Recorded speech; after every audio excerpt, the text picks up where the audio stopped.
Britney Spears has been freed from her father. And she could be freed entirely from court control within weeks. In a major victory for the pop star, a judge on Wednesday suspended the singer's father from the conservatorship that has controlled her life and money for 13 years, saying the arrangement reflects a toxic environment.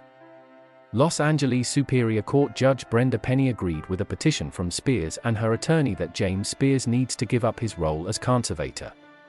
The decision comes months after the Britney Spears pleaded for her father's removal in dramatic court hearings, saying, "I want my life back. The current situation is untenable," the judge said after hearing arguments from both sides. It reflects a toxic environment which requires the suspension of James Spears.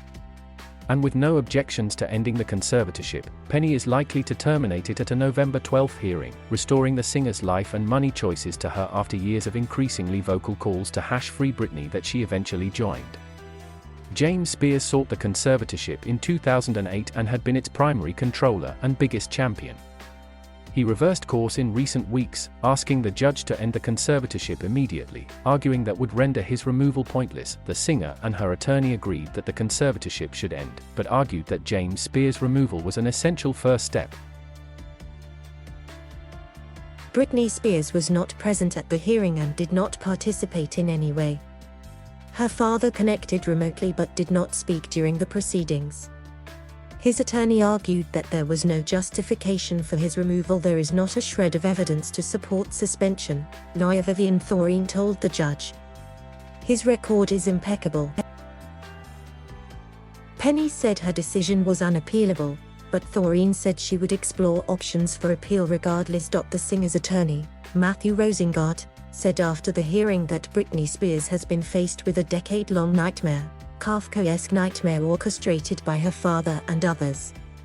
Rosengart pledged to pursue even more serious ramifications for his misconduct.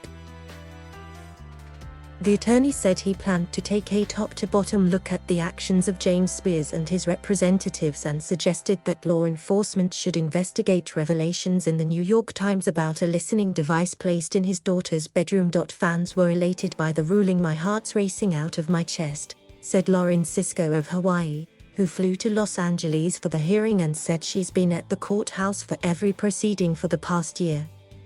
"I am so excited for what she has to do with the rest of her life."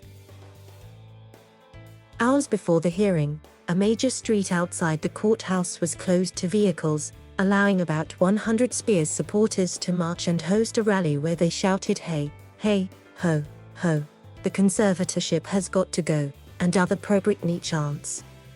As the crowd grew, fans sang Spears' hits "Toxic" and "Baby One More Time," and speakers described abusive conservatorships that had affected their families.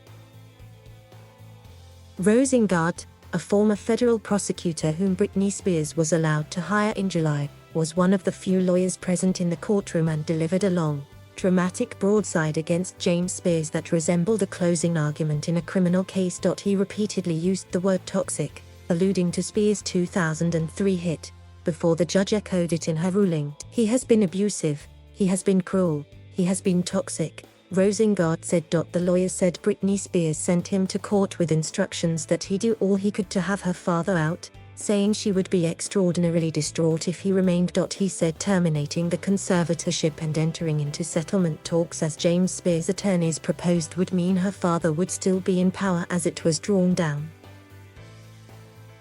"Britney Spears deserves to wake up tomorrow without her father as her conservator," Rosengart said. "Can anybody really dispute that?" Rosengart argued that James Spears wanted to terminate the conservatorship because he did not want the records of his dealings turned over to a successor who could examine his corruption. Thoreen responded that James Spears had been subjected to required court investigations for years and his removal has never been called for. "Everything Mr. Spears has done for Miss Spears has been in her best interest," Thoreen said. "Her best interests would be waking up tomorrow and not being in a conservatorship." Rosengart argued that James Spears had crossed unfathomable lines by engaging in illegal surveillance of her, including communications with her children, her boyfriend and her lawyer, as reported in Controlling Britney Spears, a documentary from The Times and the FX network, one of two dueling documentaries released on the eve of the hearing. They eavesdropped on some of the most intimate communications of my client, Rosengart said. Thoreen dismissed those allegations as rhetoric from a TV show that are not evidence. James Spears stepped aside in 2019 as the so-called conservator of his daughter's person, with control over her life decisions, maintaining only his role as conservator of her estate, with control over her finances. Penny appointed John Zabel, an accountant chosen by Rosengart and Britney Spears, to serve as conservator of her finances through the end of the year, but agreed that the conservatorship may be terminated well before that. Jodie Montgomery, a court-appointed professional, now acts as conservator of Britney Spears' person, and has agreed the conservatorship can and should end. The conservatorship was established in 2008 when Britney Spears began to have public mental struggles as hordes of paparazzi aggressively followed her everywhere and she lost custody of her children. Thank you for watching. Please subscribe.